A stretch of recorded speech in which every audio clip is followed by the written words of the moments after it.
Morning बच्चों। Good morning sir. आज अपना ज्योग्राफी का टॉपिक है अपनी डिजिटल क्लास में अक्षांश रेखाएं व देशांतर रेखाएं।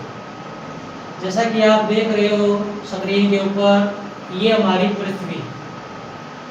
पृथ्वी की जो ये रेखाएं हैं ये अक्षांश रेखाएं हैं।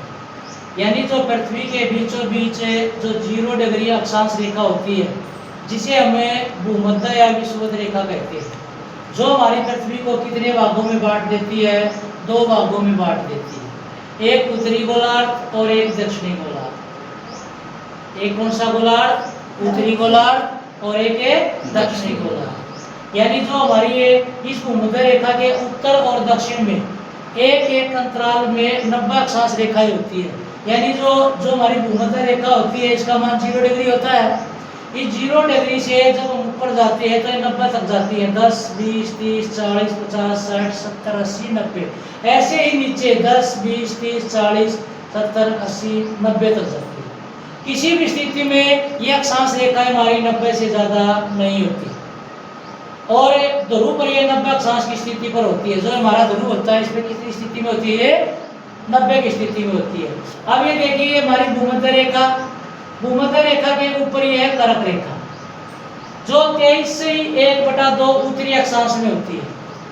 जब सूर्य की किरणें इसके ऊपर पड़ती है 21 जून को, बिल्कुल उसके ऊपर फोकस होती है हमारी सूर्य की किरणें कर्क रेखा के ऊपर। कब? 21 जून को। तो उस दिन जो सबसे बड़ा दिन होता है।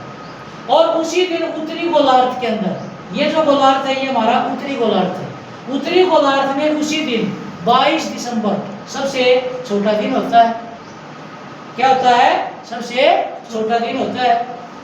जब हम इसको उल्ट देते हैं, यानी जब सूर्य की किरणें, ये जो रेखा खींची हुई है ये है मकर रेखा। कौन सी रेखा है बच्चों? ये मकर रेखा। ये 23 से 1/2 दक्षिणी है, ये नॉर्थ पोल है और ये साउथ पोल है।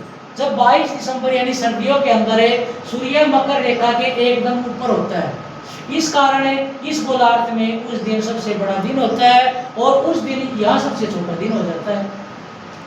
अगर उत्तरी ध्रुव दक्षिणी ध्रुव को बिंदु मान ले हम, ये इसको और इसको अगर हम बिंदु मान ले तो कुल अक्षांश रेखाओं की संख्या हो जाती है 179।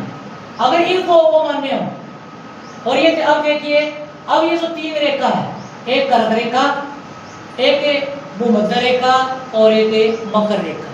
सिर्फ हमारा एक महाद्वीप ऐसा है, एक महाद्वीप हमारा ऐसा है जिससे तीनों रेखा गुजरती है। अब आप देखिए ये कौन सा महाद्वीप है बच्चों? ये अफ्रीका महाद्वीप है। कौन सा महाद्वीप है ये?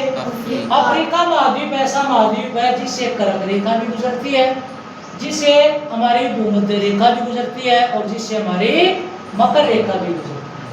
अब आते हैं हम देशांतर रेखाओं के ऊपर।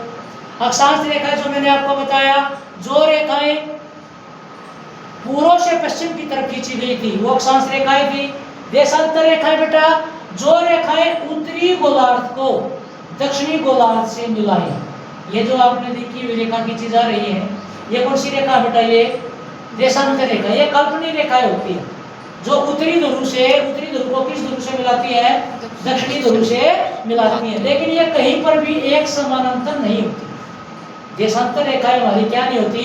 समानांतर नहीं होती। 2 देशांतर रेखाओं के बीच सबसे अधिक दूरी भूमध्य रेखा पर होती है।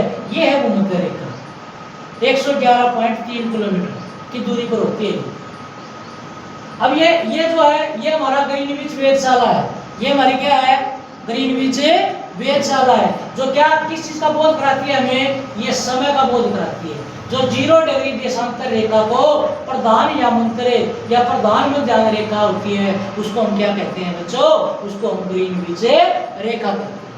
कौन सी रेखा कहते हैं बच्चों? उसको ग्रीनविच रेखा कहते हैं। तो आपको ये समझ में आया कि नहीं आया? समझ में आ गया ना? Yes sir.